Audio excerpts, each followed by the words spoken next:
Our next match is just an absolute slobber knocker, to quote our good friend JR. I mean, like it really is. He almost Uh, died during the match. I mean, this match, I really feel like we could almost have done a whole episode just talking about this match, but um I mean, we got there's a table to set here before we even get into the actual match here. So we've got Shawn Michaels, who's come back to the WWE, and up until this point, he hasn't really done anything as far as any in-ring competing. They brought him in as part of the new NWO, that the WWE's version of NWO, and it was really bad. And it just fell apart very quickly. And it was interesting because when the way that they folded it, Vince just came out one night on Raw and said, you know what? The NWO was disbanded. It doesn't exist anymore. You're not going to see it again. It's just done. And then it was like it had just been erased. There was no follow up to it. There was no real interaction between the guys who were, part of the NWO talking about it or anything like that. It just disappeared. It was just completely wiped out and erased. He was like, forget you ever saw that. Interesting. So Shawn had just kind of been floating around at this point and everything. And when they had the brand split, there was, of course, with individual rosters, there was, some guys who were in higher demand than others. And the biggest guy who they were really fighting over was Triple H. Now, you had, you had Eric Bischoff trying to get Triple H on Raw. And then you had Stephanie running SmackDown, which is an even more challenging task for her, as they were in the midst of a divorce at this point. Storyline wise. And they had just had the big wedding thing where, she faked her pregnancy and everything. And so now he's divorcing her and getting away from her and everything. But yet she still knows the value of Triple H and wants to have him on SmackDown and everything. So they're fighting over, they're both like making their cases every week, where's he gonna go, and everything. And at the end of the day, what happened is that Eric Bischoff was able to tempt Hunter into joining Raw because he had Shawn Michaels, and so he went to Raw to be with Shawn Michaels. They, when he comes out and he announces I'm part of Raw, and the reason I came here is because of Shawn Michaels. Michaels comes out, then they, they're like showing the friendship and everything. And then I think it was the following week they come out and they wear the old DX shirts, and then they get in the ring and they start off and they do the whole intro like they used to. But right after they say suck it, Triple H goes for the pedigree on Shawn Michaels, and the world is shocked. I mean, nobody can believe it. Best friends forever.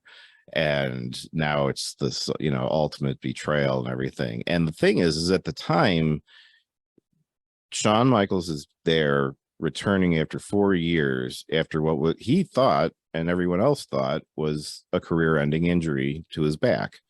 So for him to get attacked at all was a huge deal. I mean, let alone by Triple H, but I mean, just for his well-being. I mean, it did give a lot more drama to the whole thing, because they never thought they'd ever see him wrestle in the ring again, right. and it was a tragedy. It was like one of the best ever, and it was cut short.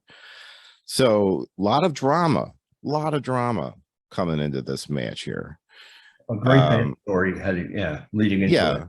I mean, it's just this is just the sort of thing that you just I mean, this is just the best type of pro wrestling storytelling you can come up with. I mean, they've got a long history with each other. They've always been friends. I mean, I don't think before this they ever fought each other. I mean, they just, he was always at his side, and then, I mean, after Michaels left, Triple H had some disparaging words about, Shawn Michaels when he decided to take over DX, but they never really had like any rivalry either. So this kicks things off, and then after this event happens, there's a night on Raw where Shawn Michaels is attacked in the parking lot while Triple H is cutting a promo in the ring.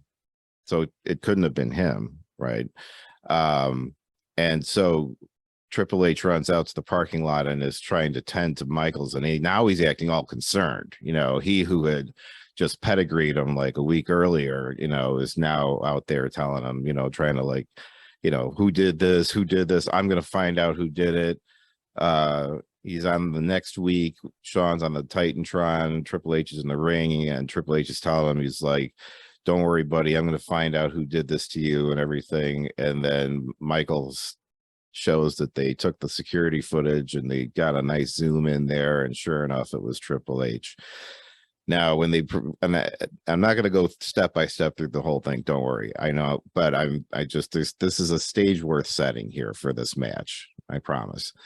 But Triple H's response was great. He just smiled. Like, the guy just knows how to be a heel, man. It was just so good. HBK says, I'm messed up, but the doctors say I'm going to make a full recovery and I should be ready by, say, Summerslam. And then it's on. Now he's going to have a match. Now, this is being billed as a one-time only match. He's coming out of retirement. He's got one more match in him, and this is going to be it. And he's going one-on-one with Triple H. Now, Triple H at the time, just like we were talking about with Jericho, is a young buck, and he is just enormous. Just absolutely He-Man. It is unbelievable. And Shawn Michaels was in fantastic shape too. Yeah. When he hit the front double biceps in the ring, I was like, damn, he's looking good. He's looking good. And then eventually, he's got his shirt off, and he's always been a smaller dude, but he definitely packed on more muscle though, So anyway, we now find ourselves here at SummerSlam, and now because of Shawn Michaels' sensitive back, the WWE will apparently not sign off on this match. As far as they're concerned, legally, this match never happened, even though it's being aired on pay-per-view in like 140 countries or something like that. But they got nothing to do with it. Yeah, what do they call that match? I forget the term that they always use. Unsanctioned. Unsanctioned, yeah. It was an unsanctioned match. Yeah. Although it's billed and advertised and they're on the promo posters. And they do supply a referee. Senior referee Earl Hebner officiating this incredible contest here. You can't ask for anyone better for the, I'm telling you, man. Like, this match is just pro wrestling 101 top to bottom. This is just fantastic stuff. So Michaels comes out doing the old Shawn Michaels entrance, a lot of confetti, some pyro for him and everything. He looks really excited and everything. At the time, he was real big on wearing his religion on his sleeve, and he had a shirt on, and it had said, it was Philippians 13, I think. And I looked it up to see what that means. Wow, doing some research. Yes, and Philippians 4:13, it says, "I can do all things through Christ." Okay. So that's what that was saying on his shirt. So he was ready to do it. So we get through the entrances when we started off, and we talked about targeting an injury. So this is a natural, Triple H is going to go for the back the whole time, and that's exactly what he does. And it's just so, again, it's so smart, and it writes itself. But at the same time, it's how many different ways can you attack that back? And Triple H really went through the list, But the other thing too, though, in the like when the other wrestlers, when they're attacking a certain body part, whether that body part is actually injured or not, could be storyline, could be slightly injured, whatever. Right. Shawn Michaels actually had a legitimate. Right. Now, granted, it was healed to some extent now. how Sure. healed was it? This is going to be a good test. Well, he was 4 years out from the last time that he had wrestled. But you're right. There was an actual, like, legitimate, we've seen x-rays, you know, this Big guy, time injury. yeah, big time career ending injury. Let's see, I wrote down how many days it was. It was like, I don't know, it's somewhere in there. You got the medical reports too. You've got everything, man. I'm telling you, man. I'll find it eventually. But yeah, so it's been 4 years though, but you're absolutely right. It's a real legitimate injury. So now one of the things I always felt was that this match also made sense as far as Shawn Michaels coming back to the ring, because regardless of the storyline, Triple H is his best friend and an extremely, capable wrestler, to say the least, and one of the safest people he could go in and do this match with. Sure. They know each other in and out very, very well. And if I was in his situation with, that, back situation, I would want to be in there with someone who I really trust and I know is going to be looking out for me the whole time, Good point. and Triple H, it's just like the stars aligned. It was like, it was not just the perfect story, but it was also the perfect guy for him to be in the ring doing this match with. But that being said, man, he really put him through the ringer, man. It just was brutal. He started off with a backbreaker over his knee. And it's just like, you only just have to do one of those. And then Shawn can sell it for like 2 minutes. I mean, just in agony, just rolling around, and then Triple H pick him up again, sidewalk slam, bang, down on his back again. It hurts the guy with a healthy back. Sure. Then he was going real basic and he was throwing some really hard Irish whips to him in the corner. So his back is getting slammed into the ring, and a really good Irish whip. Like if you really want to sell it and make it look hard, is when you throw them so hard that you fall down. When you're still standing, it's like you feel like you only got so much of it, but when they throw it so hard that the guy goes down too, and then the guy, and you want to do that every time, but like you hit them a couple ones, and then that last one you throw them so hard that you go down, and Triple H hit that one. But when you get hit with the Irish whip and you get slammed into the corner, you're hitting turnbuckles. You are, but it's still, I mean, yeah, it's padded, but it's still, just it's a wall. Basically, you're just still going into a wall, and the fourth goes right through your body. First of all, so is it more like the shock of hitting it? Because I'm sure you're gonna feel it. I mean, you are gonna, depending on how tall you are, you're gonna feel it on your back. Probably most guys are like either the taller wrestlers, like 6 foot and above, are probably getting it in like the upper middle back. Rey Mysterio probably doesn't really have to worry about the turnbuckles too bad. He's got to watch his head probably, but but no, but there is also the shock that goes through your body. Absolutely. But that being said, I mean, you're in control of how hard you hit that turnbuckle, so I mean, the guy only truly whips you so hard, no matter how hard you throw yourself back. You're right. So it's on you to make it look good. Like if Triple H goes into a falling Irish whip, then you better make it look like it was that hard, so that's on you to throw yourself that much harder into the thing. So can you absorb some of it with your arms on the ropes? No. It's still going to be all you're going to do. You're just going to probably bruise your arms up if you do that. Okay. So, but anyway, it's a smart move to do given the situation and trying to work the back the way that he did.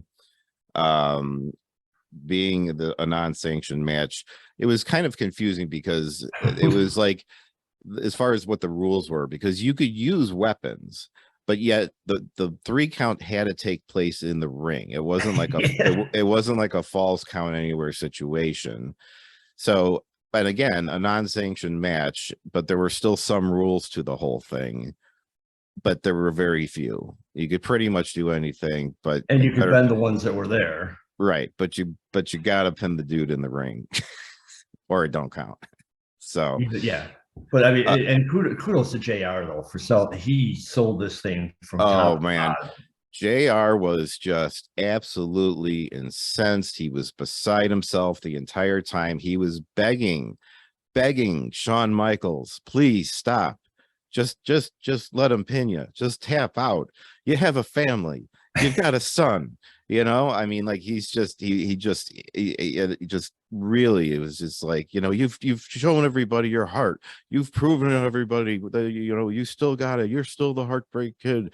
Don't ruin the rest of your life for this, you know. And I mean, yeah, he just you know, I always think it's funny when announcers, especially JR, because he was always so passionate about things, but like, and not that it's never happened, but it's very rare that like, you know, you'll see something going on in the ring in the ring, and the announcers are talking about how disturbing this is and how scared they are about what might happen and everything. It's like, well, why don't you get up and do something? You know, like, you know, like if I saw somebody standing in the street and a bus was coming, I said, well, I don't know, this doesn't look good. You know, I wouldn't just stand there. I'd get up and go, right? You know, I mean, that's just, it's pro wrestling, you know, but I always thought that was funny that they never actually, like, I mean, once in a blue moon, I have seen JR for something or other get up and, you know.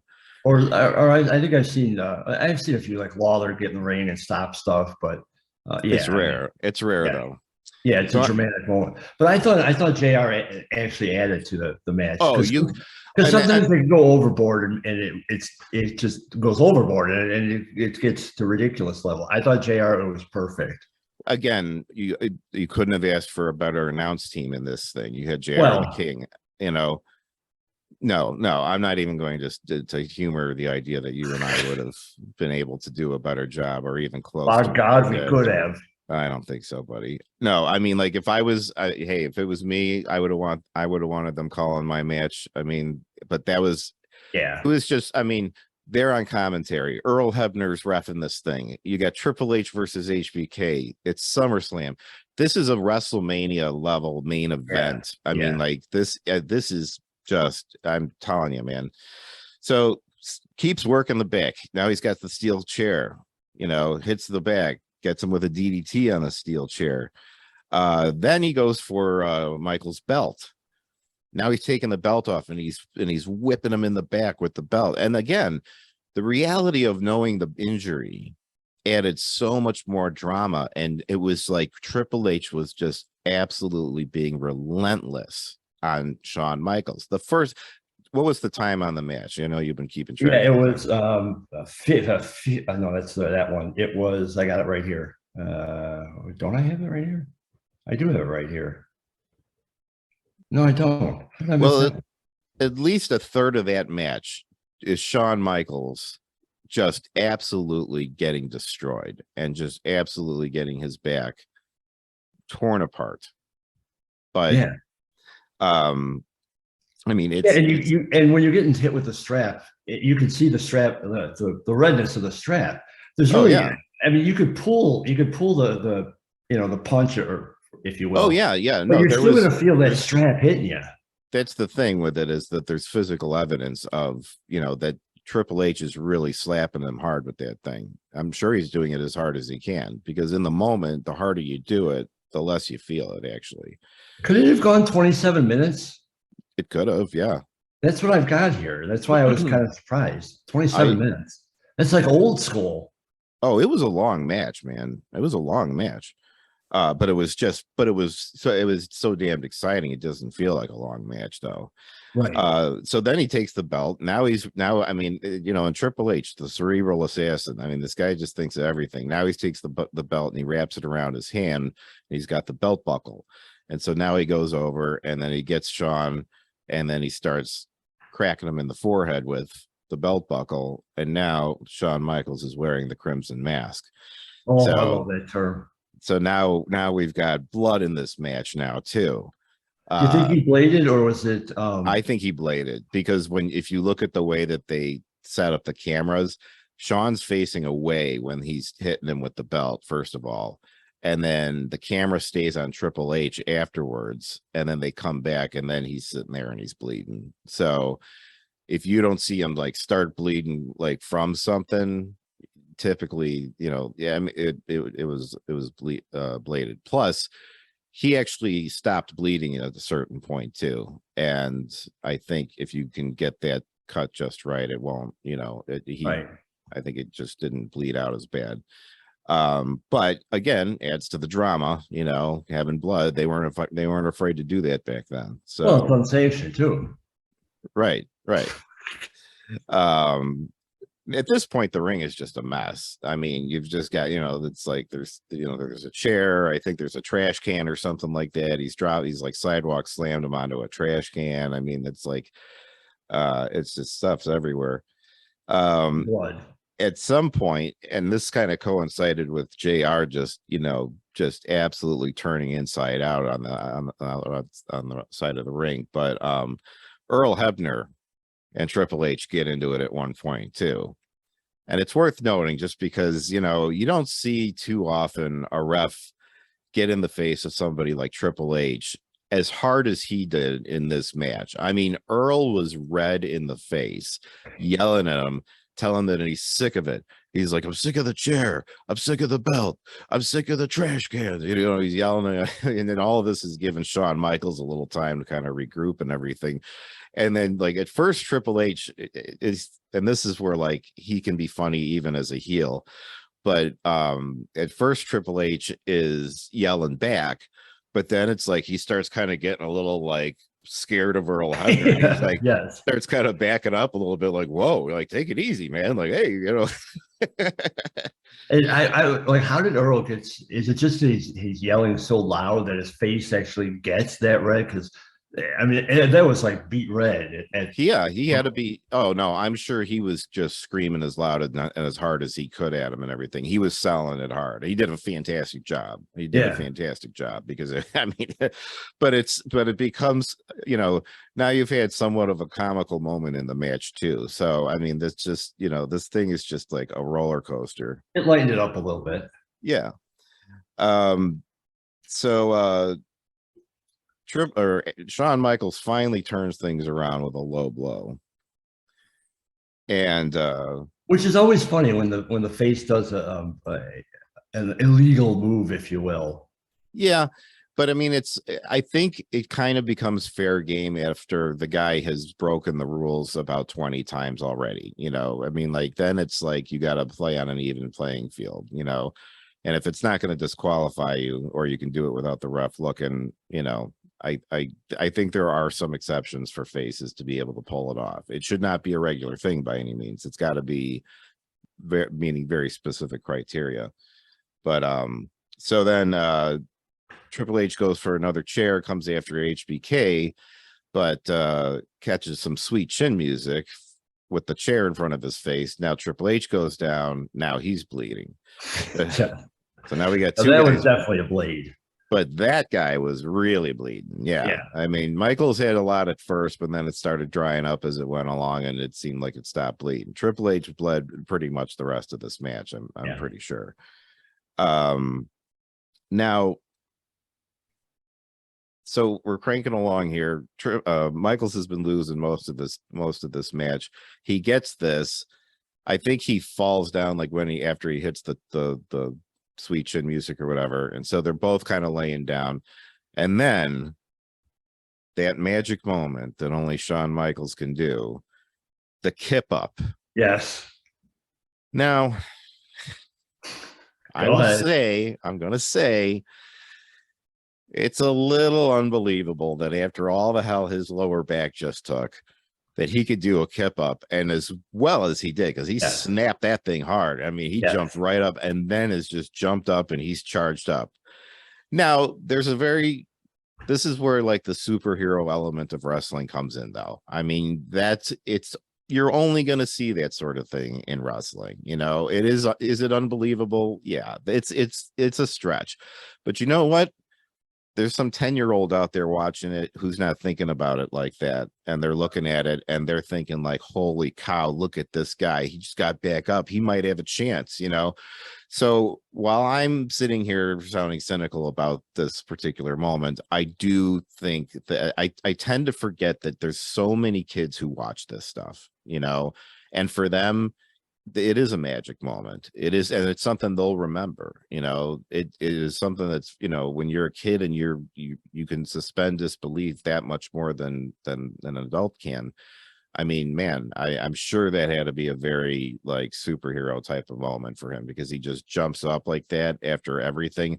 And now he's like, he looks enraged and he looks like he's at the bulldog again. And he's going after Triple H. And then he starts making his comeback. And Jim Ross is going crazy. Oh, and Johnny, I can't believe it. How does he do it? He's on his feet. My God, it's a miracle. Yeah. So so he starts going around and he's just beating up Triple H. One of my favorite moments in this, though, was they're outside the ring. Michaels goes over to the Spanish announce table and he takes Hugo Savinovich's shoe off and cracks Triple H over the head from it, which Triple H goes down from, you know, like he sells the shoe, you know. I mean, it was like that. It was like, they're just having fun now at that point. Do you think that part was planned, or was that, because to me that seemed like just kind of a spur of the moment I thing. think it could have been a spur of the moment thing, because I've seen enough of that happen at shows, you know, that I've been on where somebody has gone into the crowd and done something like that, and it just, you know, and the fans are always into it. I'm sure Hugo had no problem with it. Oh, yeah. Sure, he got a shoe back. Yeah, I'm sure you got a shoe back. Yeah, sold it on eBay. Got Triple H blood on it. It's on eBay. Yeah. Michaels uses the old fire extinguisher, blasts him in the face with the fire, or no, he didn't. I think he hit him with the fire extinguisher. Yeah. But so now we've had the fire extinguisher out there. Now we've so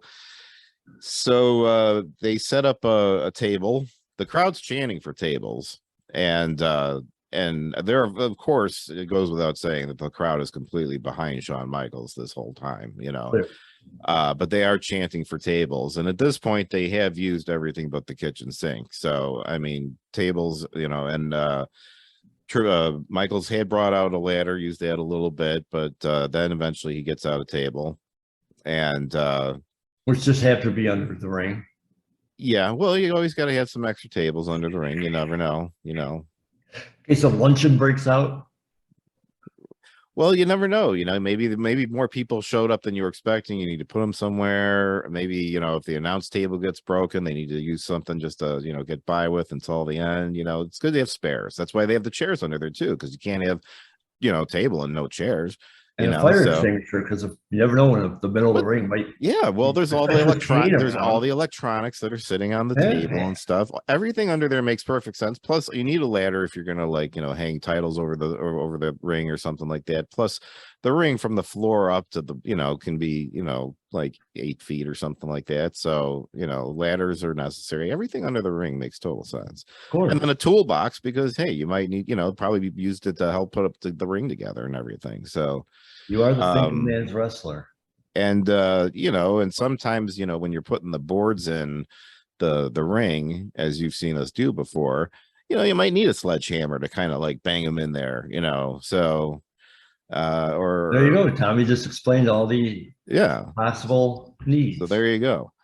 But so Shawn Michaels goes up, he climbs the ladder, he's got Triple H on the table, and before he does it, he makes the you know, crazy sign where he's like spinning his, you know, finger next to his head, and then he just dives off, does a crossbody, which is smart. If your back is messed up, you're not going to go for the elbow or something like that. So hits the crossbody on Triple H, and but the problem is again, they're outside the ring, so gets them back inside the ring. They have a little bit back and forth.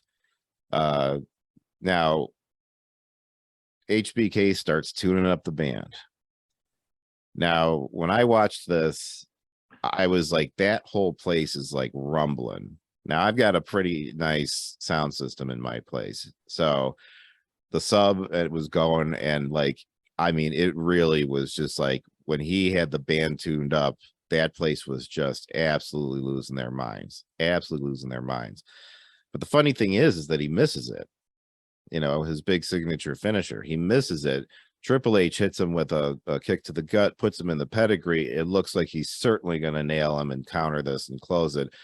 Michaels counters it, rolls over him into the pin, and he wins. I mean, just a fantastic ending to the whole thing. The crowd was absolutely losing their minds. I was at the Money in the Bank when Cena and CM Punk fought in Chicago for CM Punk's, you know, final night of his contract thing and stuff. That's the loudest I've ever heard a wrestling crowd in my entire life. But I can imagine that at the Nassau Coliseum that night, it was equally as loud because what about when Punk debuted at AEW? That was pretty loud. that was pretty loud, but that still wasn't as loud as what. Okay. Yeah. Because I would say that was probably the loudest I've ever heard.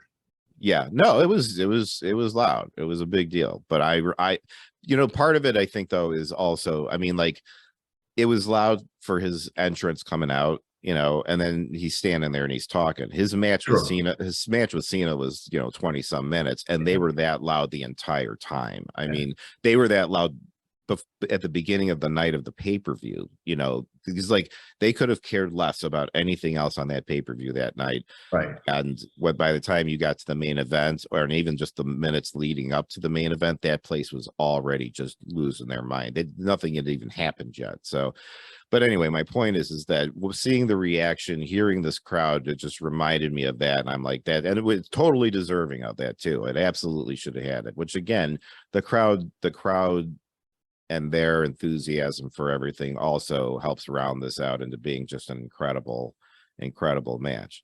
And I really love the end. I love that because everyone's expecting the sweet chin music or the pedigree or something big, the big finishing move to end it, because it's the second to last match, it's the big match, blah blah blah, and then he wins it that way, which I just thought was beautiful. Right. It was just a simple, like, flipped over and held him down and pinned him, and that was it. It was a pin, you know. It's like they both missed their signature moves, and then he just hit him with a pin, you know.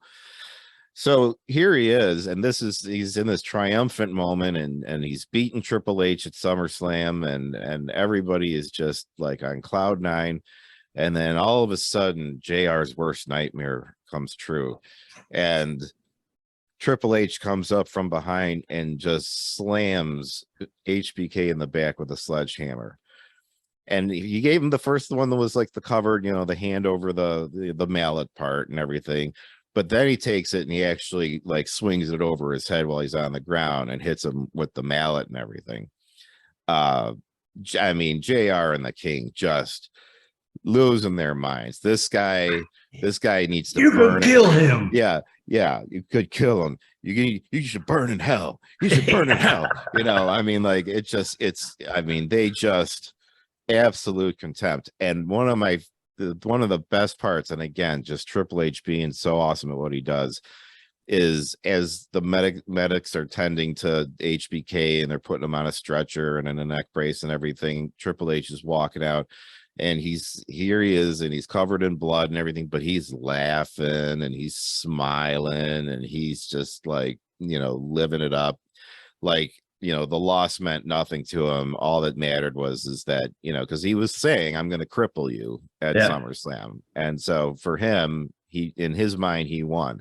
So it's like a win-win situation where Michaels gets to win the match technically, but Triple H also got to accomplish what he set out to do too. It was like the perfect match. I'm telling you, it's just the whole thing, start to finish. I mean, it's like it's amazing that this was the second to last match. Right. Yeah. This is a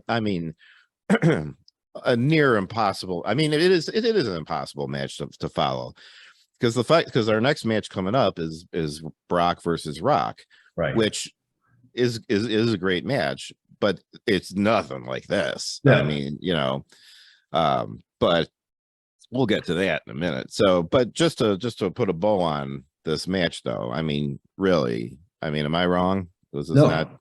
No, this is one of the. I don't know how I would change anything. I thought it was a perfect match as was. There, from the buildup to the execution to the end, and like you said, they both came out winners in their respective minds. Right. Yeah. This, of course, began a rivalry between the two of them that went on, unfortunately, I thought, too long. Yeah. They really, I mean, they went almost like a whole year, you know, going back and forth. And at a certain point, it did start kind of getting a little bit. Oh, I mean, like after that first one, it was like, what the hell else are you going to do? You know, Yeah. I mean, even when they went and did Hell in a Cell with each other, actually, their Hell in a Cell match was pretty good. But I mean, it's still, it's just like, you know, but the surprising thing is that, you know, again, this is supposed to be a one night only thing. Michaels is doing this and then he's done and he's going back to not wrestling, you know, but now he's got a vendetta with Triple H. And so he ends up starting this rivalry with Triple H and then wrestling full time again. And then, you know, eventually moving on to other guys, and that got him back in for another, you know, 10 years almost, I think. Well, aside from the fact that we didn't really know what Michaels was capable of, if he'd be able to continue wrestling, putting that aside for the second, given that scenario, everyone probably would have thought it's not going to be a one night only match. Yeah. I mean, well, once you saw him in the ring running around and doing all the stuff and he's kipping up and after everything, I mean, it's like, okay, well, this guy must be doing all right. You know, I mean, you know, I mean, if he doesn't wrestle after this, it's just going to be because he decided not to, not because he can't do it. So, yeah, I mean, I was never really sold entirely on the one night only thing, but I wasn't really thinking too much about it either, because again, the story was just compelling enough that it was, you know, I was just along for the ride. It was a very good time to be a wrestling fan and watch that, you know, that SummerSlam. So agreed.